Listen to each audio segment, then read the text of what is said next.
Olá, seja bem-vindo ao Listão, e hoje é um listão especial porque vamos falar dos pensadores do direito. Mais uma vez é uma lista super difícil de fazer porque, como vocês devem imaginar, existem diversos pensadores, pensadoras do direito que são fundamentais para que nós possamos entender os debates contemporâneos sobre o direito. Entretanto, o que eu vou fazer aqui? Eu vou sugerir alguns pensadores do direito que eu considero que são cruciais, não só para entender o que é o direito, mas para entender também a amplitude desse debate sobre o que é o direito, relacionando o direito, primeiro, aos grandes conflitos do século XX, relacionando o direito à política, relacionando o direito a posições filosóficas. O que eu vou falar nesse vídeo não substitui de maneira nenhuma a leitura desses autores e a leitura dos intérpretes, também porque há toda uma tradição que se formou em torno da interpretação desses autores. São autores complexos, são autores que têm sim posições políticas, que estão inseridos num debate conjuntural, ou seja, do tempo deles, respondendo a questões centrais, por isso que eles estão perguntando o que é o direito, estão oferecendo respostas. Porque no fundo, a pergunta deles não é o que é o direito. A pergunta é que tipo de sociedade é essa na qual nós estamos vivendo. E aí a pergunta sobre o que é o direito surge dentro de um debate muito mais amplo sobre os caminhos políticos, econômicos da sociedade.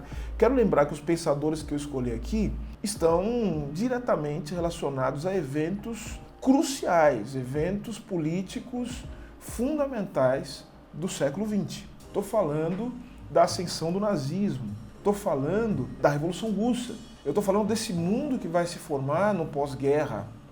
Então vejam que são pensadores que estão mais do que nos oferecendo respostas sobre aquilo que é o direito, estão também tentando enxergar caminhos para esse mundo que se desenha, por conta desses eventos que forjam o século XX e, mais do que isso, moldam o nosso tempo histórico, o tempo que vivemos hoje, os conflitos que vivemos hoje. Se você já está curioso com essa introdução que eu dei, vou pedir para você se inscrever no canal.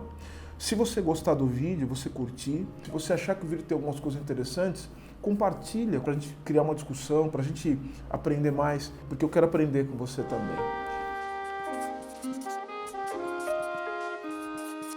Eu vou começar por um jurista aqui, que ele é tido como o maior teórico do direito. E quando eu falo o maior não significa o melhor, lembre-se disso, porque há controvérsias em torno disso, mas ele é, sem dúvida alguma, o pensador que monopoliza os debates jurídicos. Não dá para entrar na faculdade de Direito, é até difícil estudar teoria política sem ouvir o nome desse autor, Hans Kelsen, o alemão Hans Kelsen. Muito jovem, se mudou com a família para a Áustria. Então ele estudou na Universidade de Viena, isso no começo do século XX.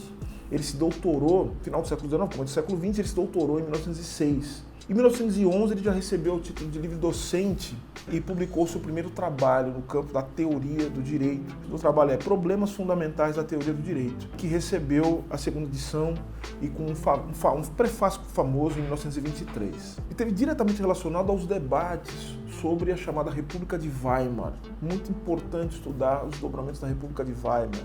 Gerou uma famosa Constituição que se tornou depois o paradigma das constituições democráticas e que previa também os direitos sociais e que representava, em determinado momento, um grande acordo entre diferentes setores da sociedade alemã, os militares ligados à aristocracia, os trabalhadores que se colocavam também diante do processo de industrialização da Alemanha, os debates sobre o operariado, as lutas dos trabalhadores se colocavam ali e se achou que, em determinado momento, os industriais, era possível fazer um grande acordo, e as constituições, as normas jurídicas representavam a possibilidade desse grande acordo e desse grande pacto em torno do comum, daquilo que aquela sociedade conflituosa, como são as sociedades contemporâneas, como é o capitalismo, podiam realizar naquele momento. Nós sabemos que a Constituição de Weimar não foi capaz de resolver os problemas sociais que a Alemanha, no começo do século passado, estava mergulhada por conta da Primeira Guerra Mundial, por conta de todo o processo histórico que redundou na destruição da economia alemã, em todo o ambiente social que depois levaria à ascensão do Partido Nacional Socialista, a gente vai falar disso de novo, o Partido Nazista. E Kelsen, ele viveu essa realidade. Agora, qual a importância do Kelsen, né, para a teoria do direito? Primeiro que o Kelsen, ele tem um livro que ficou muito famoso, ele tem vários escritos, vários textos, mas o seu livro mais famoso, mais vulgarizado, no sentido de mais difundido, é a Teoria Pura do Direito. O complemento, né, a isso seria a Teoria Geral do Direito do Estado, né? São os dois livros em que ele vai apresentar de maneira mais organizada a sua visão sobre o direito. Então vejam só, é muito comum que as pessoas, quando falam do Kelsen, falam assim, o Kelsen dizia que o direito ele é o conjunto de normas jurídicas. O Kelsen não disse isso, até porque o Kelsen era um homem bastante inteligente e bastante ligado nas questões do seu tempo. Ele olhava a sociedade com profundidade, por mais que possamos criticá-lo pela sua visão sobre o direito, mas a visão de Kelsen sobre o direito, ela estava diretamente ligada a uma visão que o Kelsen tinha sobre a sociedade, sobre como conter os horrores pelos quais ele mesmo passou, né? Vamos falar do Kelsen, a posição política do Kelsen. É importante dizer isso, porque as pessoas dizem, o Kelsen não tinha posição política, isso não é verdade. O Kelsen primeiro se identificava com uma visão de social-democracia. Nós podemos depois fazer um vídeo, conversar sobre a concepção do que é social-democracia, porque há várias concepções possíveis, mas o Kelsen se identificava como um social-democrata, mais especificamente como um democrata. O que ele entendia por democracia? O Kelsen entendia democracia como um ambiente político de pluralidade, de tolerância, coisa que ele colocou em um livro pouco lido, né, de Kelsen, pelo menos que a Teoria Pura do Direito e menos que a Teoria Geral do Direito do Estado, que é a democracia. O Kelsen tem dois livros que explicam a posição teórica dele, que vão nos ajudar a entender a posição teórica dele a respeito do direito. Primeiro é o livro A Democracia e o livro A Ilusão da Justiça, ou o que é a Justiça. Nesses escritos o Kelsen vai dizer o seguinte, olha, nós vivemos o risco de uma sociedade que não tolera a diferença, uma sociedade que não é plural, o que faz com que muitas pessoas, e não sem razão, digam o seguinte, o Kelsen, na verdade, se a gente olhar, ele era um liberal, ele era um autor liberal. Por quê? Porque uma das concepções do liberalismo é justamente essa, ou seja, a ideia de um ambiente político plural, né, onde haja tolerância, onde a ordem social seja dada justamente a partir de limites atribuídos pelo direito. O direito, portanto, atribui limites que permitam às pessoas expressar, né, as suas opiniões, ser diferentes umas das outras, sem que isso ocasione um conflito destruidor entre as pessoas e, consequentemente, um conflito destruidor da sociedade. Mas o Kelsen acreditava que o direito só podia exercer esse papel, e atenção porque eu vou dizer agora, esse papel de racionalização das relações sociais, se o direito não se pautasse em uma visão que ele considerava subjetiva, ou seja, uma visão sobre algum aspecto da justiça. O Kelsen achava que a justiça era um elemento subjetivo e que não poderia ser utilizado como parâmetro para se estabelecer uma ordem social baseada na racionalidade. Só que o Kelsen estava interessado numa ciência do direito, e atenção para isso, né? Ele precisa ser entendido também a partir de um prisma científico. Só assim é possível, uma vez que a ciência ela trabalha com a objetividade, com a neutralidade, se criar elementos que possam fazer com que a sociedade se organize de maneira a proteger a pluralidade e as diferenças. Essa imposição de limites deve ser dada não a partir de princípios morais, não a partir de visões políticas específicas, mas a partir da ciência. Por isso a preocupação dele de demonstrar a possibilidade do direito ser uma ciência. Não é o direito não é a norma. A ciência do direito tem a norma jurídica como objeto, a norma posta, a norma positivada, as leis, os códigos, decisões judiciais, ou seja, a norma jurídica positivada, ela é o objeto da ciência do direito. Eu quero ler um trecho aqui da obra dele, Teoria Pura do Direito, que é o livro dele mais conhecido. Ele vai falar a respeito do que levou ele a pensar numa teoria pura do direito. Vocês perceberam o nome? Por que pura do direito? Porque é uma teoria que não olha para outra coisa que não seja aquilo que o direito tem de específico na visão do Kelsen, que é a norma jurídica. A teoria pura, portanto, é uma teoria do direito que visa elevar o direito ao patamar de uma ciência que tem como objeto único e exclusivamente a norma jurídica posta. Veja, não é o direito natural, não é a justiça, é a norma tal como posta e validada pelas autoridades estatais, né, pelo Estado. Há mais de 2 décadas, olha o que ele vai dizer, empreendi desenvolver uma teoria jurídica pura, isto é, purificada de toda a ideologia política e de todos os elementos da ciência natural. Uma teoria jurídica consciente de sua especificidade, porque consciente da legalidade específica de seu objeto, ou seja, tem objeto próprio. Logo desde o começo foi meu intento elevar a jurisprudência, aqui jurisprudência com J maiúsculo, no sentido de ciência do direito e não de conjunto de decisões judiciais. Jurisprudência com J maiúsculo é ciência do direito, que, aberta ou veladamente, se esgotava quase que por completo em raciocínios de política jurídica. Ele está criticando aqui. Direito não é política, na visão dele. À altura de uma genuína ciência, de uma ciência do espírito. Importava explicar não as suas tendências endereçadas à formação do direito, mas as suas tendências exclusivamente dirigidas ao conhecimento do direito e aproximar tanto quanto possível os seus resultados do ideal de toda a ciência, objetividade e exatidão. É isso que Kelsen pretende fazer com a sua teoria pura do direito. E para terminar sobre o Kelsen, é importante dizer o seguinte: o Kelsen esteve envolvido numa discussão muito importante para quem é do direito, para quem não é também, tá? Para quem é da ciência política, para quem gosta de estudar, para quem gosta de entender o mundo. Essa discussão é muito boa, que é uma discussão que o Kelsen se envolveu quando ele foi chamado por um amigo dele chamado Karl Renner. Imagina você ter um amigo que se torna presidente de um país, ele liga para você e fala assim: olha, eu estou precisando de alguém para escrever uma Constituição. Não foi bem assim que aconteceu, eu estou brincando. Mas, na verdade, o Kelsen se tornou amigo do presidente da Áustria, né? O Karl Renner, que era um grande jurista também, social-democrata, e que, veja que o Kelsen está acreditando que o direito tem um poder, o Karl Renner, especialmente, tem um poder de, vamos dizer assim, domesticar, né, os poderes selvagens da sociedade. Eu não estou usando o termo poderes selvagens à toa, estou usando porque, justamente, alguns autores, né, da possibilidade do direito, né, isso é um tom bastante liberal do direito, da norma jurídica racional, de bloquear os conflitos políticos que podem ser desagregadores. Por isso que você joga todo o conflito para o plano jurídico, né?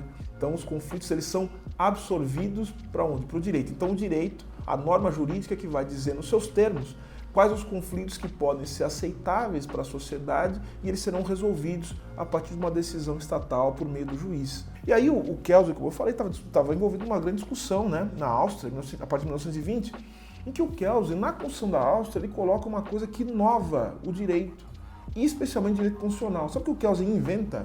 Ele cria um mecanismo chamado controle concentrado de constitucionalidade. Até então não existia, porque quando se falava assim, bom, vamos ver se uma norma é constitucional ou não, era por meio de recurso, né?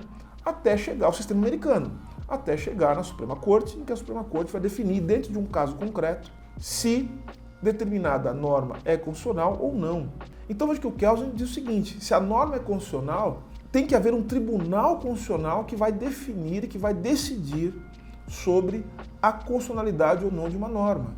Quem decide é o quê? Quem decide é justamente essa Corte Constitucional. Quem dá a última palavra sobre a constitucionalidade da norma é justamente a Corte Constitucional, que é responsável pela guarda da Constituição.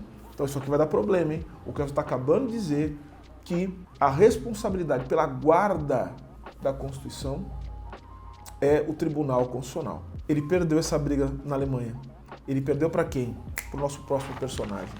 É difícil falar dele, um sujeito polêmico, mas nós temos que reconhecer, como eu falei, né? Isso aqui não é o reino do desejo, né? A gente, quando estuda, a gente tem que estudar, inclusive, coisas que nos causam uma certa ojeriza. Até para a gente entender o que no nosso mundo também nos causa também certo desconforto e o que nos causa problema. Eu estou falando aqui do pensador alemão Carl Schmitt. Ele foi considerado durante um tempo como o grande pensador do direito da Alemanha nazista. Carl Schmitt foi julgado pelo Tribunal de Nuremberg, ele foi absolvido. Depois ele mesmo caiu em desgraça dentro do partido nazista. Mas a questão é que o Carl Schmitt deixou uma obra, no mínimo, intrigante, que depois foi lida e foi discutida até mesmo por autores e por pensadores, pensadoras que tinham discordâncias centrais do posicionamento político do Carl Schmitt, mas entendiam que a sua teoria revelava coisas importantes sobre o próprio direito, sobre o próprio funcionamento da sociedade. O que Carl Schmitt teve um embate, né, com Kelsen, né? O Kelsen era um defensor da democracia liberal, o Carl Schmitt se opunha à democracia liberal e ele considerava que os problemas que a Alemanha não conseguia resolver, problemas econômicos, sociais, a humilhação que os alemães sentiram depois da Primeira Guerra Mundial, era o resultado do que ele considerava uma covardia, né, por parte dos liberais. Porque eles não entendem que os problemas pelos quais a sociedade passava são problemas que não são problemas de norma jurídica, não se resolvem com uma Constituição, são problemas políticos. Existe um fundo, existe uma existência, existe um solo a partir do qual a norma jurídica se firma e se levanta. A norma jurídica, portanto, é uma derivação desse fundo, desse fundamento, desse solo, que é o solo da política. Portanto, o Carl Schmitt vai ressaltar na sua formulação sobre o que é o direito, o político, o fenômeno do político, o poder como um dado central para a compreensão da teoria do direito, para a compreensão do direito como um dado da existência concreta. A teoria do Carl Schmitt ela vai avançar num sentido diametralmente oposto à teoria do Kelsen. Portanto, a norma jurídica não é mais o ponto fundamental que deve ser focado aqui. O que é interessante olhar é para o fenômeno em si, para a existência do fenômeno do direito que está no poder e não na aparência. A norma jurídica é uma aparência. É nesse sentido que o Carl Schmitt vai se tornar um opositor muito forte dos defensores da Constituição de Weimar, né? Duas obras do Carl Schmitt, vou citar dois livros dele, na verdade 3 livros dele que eu acho que dão um panorama do pensamento desse autor tão polêmico, tão complicado, mas que nos revela também coisas interessantes sobre o próprio direito. O livro A Ditadura, o livro O Conceito de Político e a sua obra máxima, né? Se a gente tiver que elencar, tal como Kelsen, a teoria pura do direito e para alguns a teoria geral do Estado de Direito, são obras máximas, obras fundamentais, essa obra do Schmitt é a obra fundamental. Se tivesse que dizer para os alunos, vocês vão ter que ler coisas para entender o direito de maneira central. Teoria pura do direito e essa obra Teologia Política do Carl Schmitt. Olha que nome mais estranho, né? Teologia e política? Teologia. Porque para o Carl Schmitt o direito ele se expressa a partir de uma decisão. Ele está fazendo uma crítica ao liberalismo, uma crítica à concepção kelseniana. Ele está falando que é impossível dissolver o político na racionalidade da norma jurídica. Porque, na verdade, o direito ele se torna um fenômeno, ele aparece diante de nós a partir do momento em que eu tenho uma decisão. Então ele vai dizer, uma norma, ela só pode ser pensada, né, a aplicação de uma norma só pode ser pensada a partir da ideia de normalidade. Mas quem foi que deu ordem ao caos? O que existia antes da norma? Quem impôs a ordem que nós chamamos de normal? É a pergunta que o Carl Schmitt vai fazer.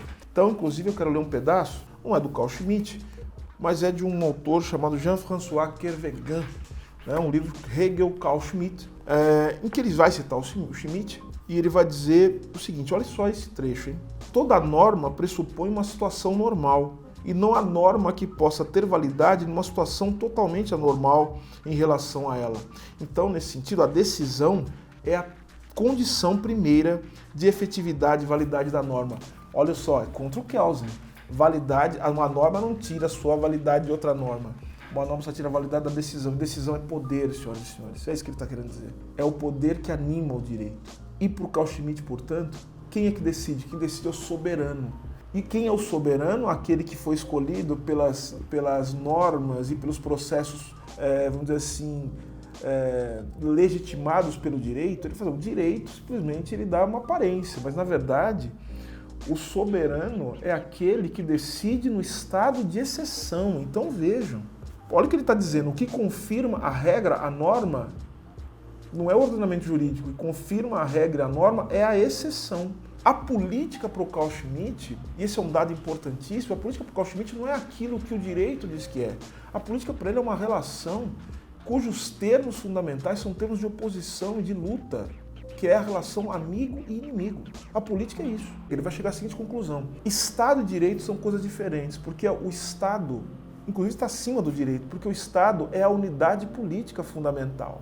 Então, é o Estado que põe o direito, e não é o contrário. E aí a pergunta: quem é que guarda a Constituição? É o Tribunal Constitucional, como Kelsen, interpretando as normas jurídicas? Para ele, a guarda da Constituição ela tem uma natureza política. Quem guarda a Constituição é o soberano, aquele que decide no estado de exceção, aquele que põe a norma, mas que pode retirar a norma. Porque o Carl Schmitt tem a seguinte tese: ele vai dizer que os conceitos políticos que nós utilizamos hoje são, na verdade, uma espécie de secularização dos conceitos retirados da religião e, fundamentalmente, do cristianismo católico. Por isso que o livro dele chama Teologia Política, porque a decisão não vem de nenhuma ordem, nenhuma norma, não submete a nenhum poder que não seja o poder daquele que decide. Por isso, o direito é como se fosse um milagre. Olha a complicação dessa teoria. Mas veja, o Carl Schmitt voltou a ser lido, né, diante de alguns fatos que começaram a colocar em xeque algumas certezas do liberalismo, né? Por exemplo, a ideia de que o direito ele pode estabelecer uma ordem, que o direito ele pode regular a vida social, que a razão do direito são suficientes para conter os poderes. Pois é, depois de 11 de setembro, o ato patriótico nos Estados Unidos, as torturas, né? A gente viu que muitas pessoas passaram a olhar o Carl Schmitt e começaram a ver que o que ele dizia não se aplicava só ao contexto da Alemanha que caminhava para o nazifascismo. O que o Carl Schmitt falava se referia à própria natureza do direito, mesmo dentro das sociedades tidas por democráticas ou liberais. Porque o Carl Schmitt dizia, né, numa ditadura, porque toda Constituição tem mecanismos de exceção. Estado de sítio, estado de defesa. E quem que decide, né, diante da necessidade de ter um estado de sítio e estado de defesa? Então começaram a perceber que o Carl Schmitt estava falando de algo que estava no próprio coração do liberalismo e alguns vão dizer do capitalismo. Ou seja, a exceção, a fascistização, e especialmente em tempos neoliberais, né? Ou seja, em que as decisões econômicas, a privatização da vida, elas levam a uma tal desorganização da vida social que só pode ser contida por meio de mecanismos de exceção, de violência. Então, Carl Schmitt é um autor que eu recomendo que vocês leiam, com cuidado e moderação, como todos os outros, com pensamento crítico afiado.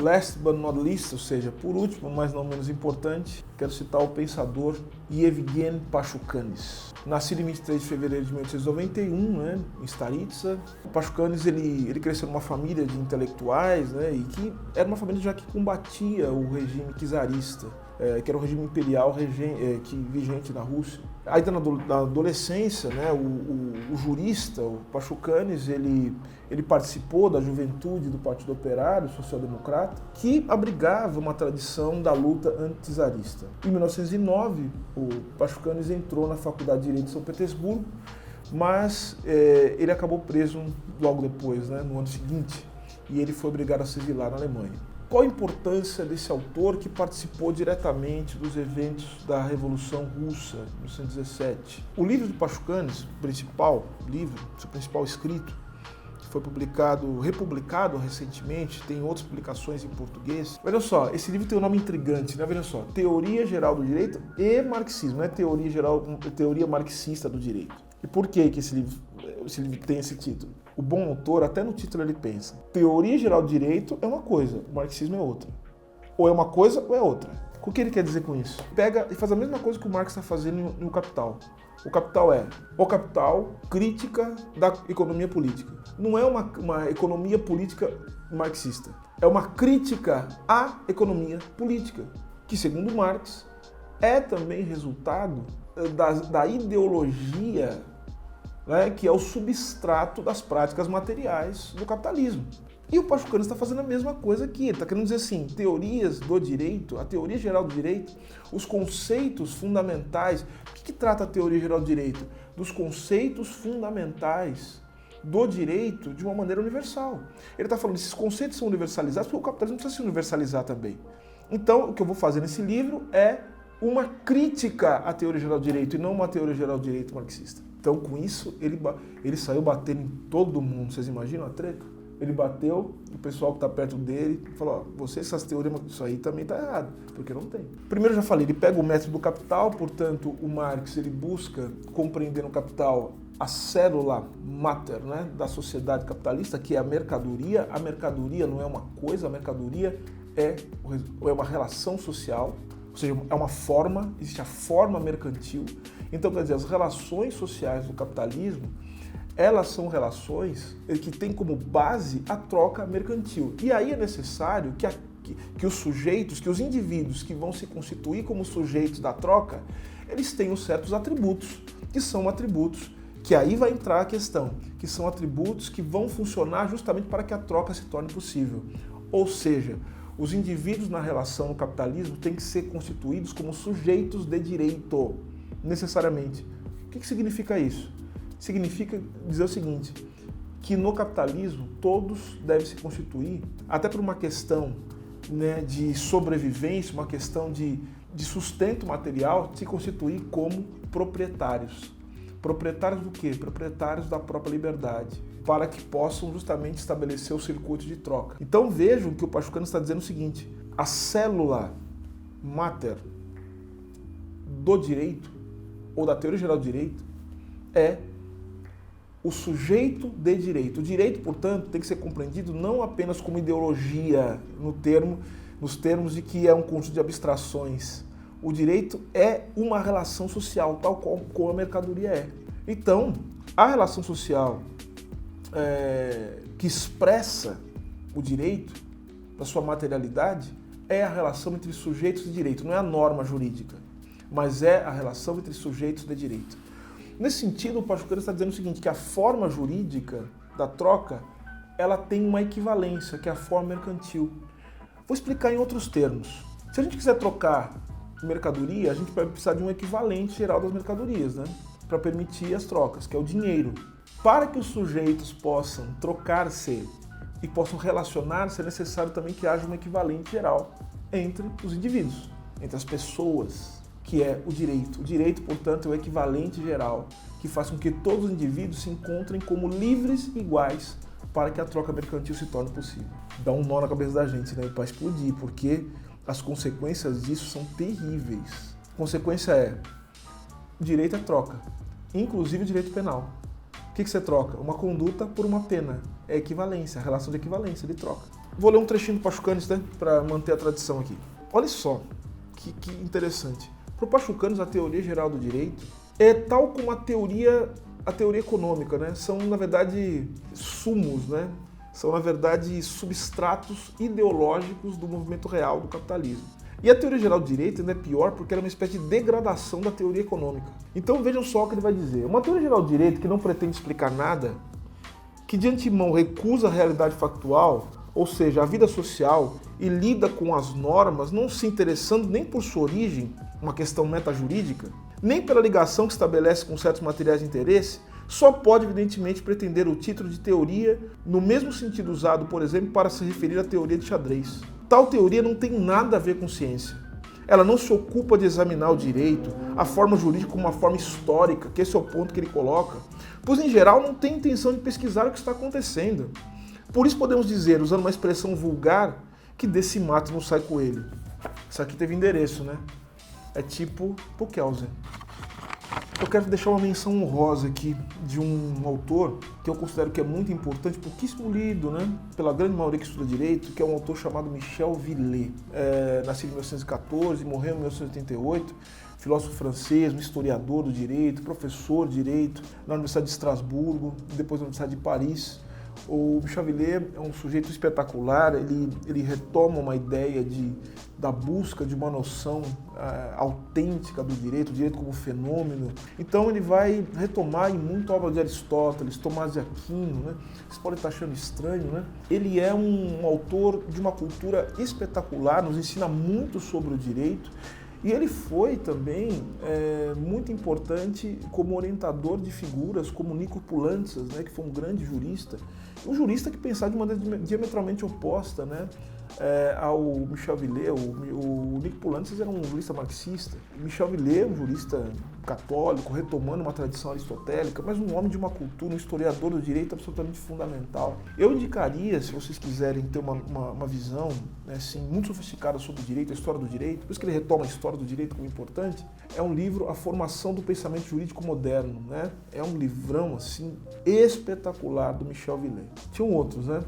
Tinha aqui, né? Tinha o Karl Lahrens, Norberto Bobbio, tantos outros que a gente podia falar, mas eu acho que esses três eles nos dão um panorama do que de mais interessante a teoria geral do direito produziu. Se você também quiser ter uma visão um pouco sobre sobre esses juristas, as suas concepções e as suas diferenças, eu recomendo também a leitura do livro de Filosofia do Direito do professor Alisson Leandro Mascaro, que já deu uma entrevista aqui no canal, em que ele vai falar dos 3 caminhos da filosofia do direito na contemporaneidade. Então eu recomendo que vocês leiam. O professor Alisson Mascaro faz uma sistematização bem importante desses 3 pensadores que são absolutamente essenciais para que nós possamos entender os conflitos de hoje. Ufa, mais um listão. Quero agradecer a você que ficou aqui até agora. Eu vou pedir mais uma vez, né? Se inscreva no canal, curta, se você gostou aqui do conteúdo, para que a gente possa fazer novas coisas aqui, pensar em desdobrar esses autores, fazer um vídeo para cada um, enfim, a gente pode pensar. Compartilhe e comenta. Diga o que você achou. Um grande abraço, a gente se vê no próximo vídeo. Até mais. O editor, que é muito bom, que vai ter que se virar.